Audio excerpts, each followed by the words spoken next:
You know, Glennon's story is so much like every addict story. Um, Starting as a kid, feeling out of place, feeling not accepted, lots of peer pressure, feeling awkward at school. All those things are very, very common amongst addicts. And then what happens as life goes on and we start discovering alcohol and drugs, all of a sudden we have something that makes us feel apart, that that makes us fit in, and makes us feel like when I go to a party or I'm in a social gathering that I can communicate, and so this is really a common phenomena of addicts.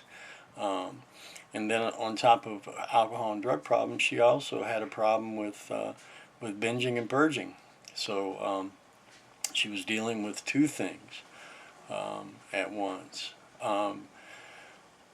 Again, it's a her case would be be very complicated for a counselor or an addiction professional.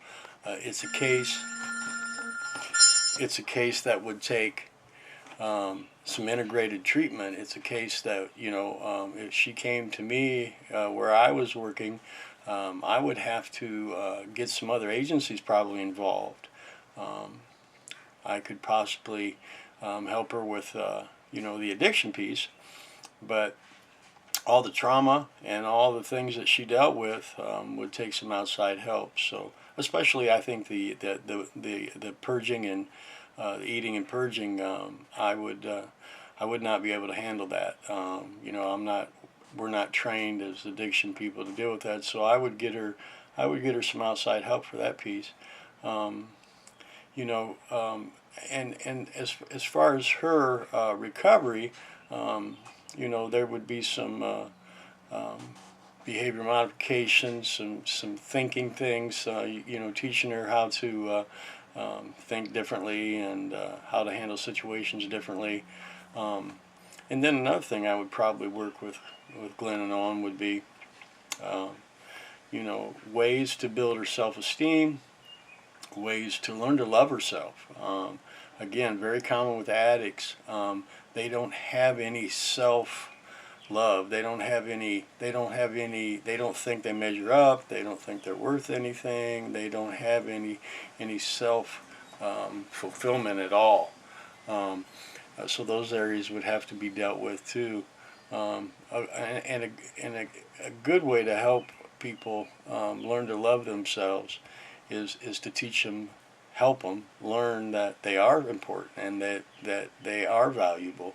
Um, when a person can learn to like themselves and learn to love themselves, then they can grow from there.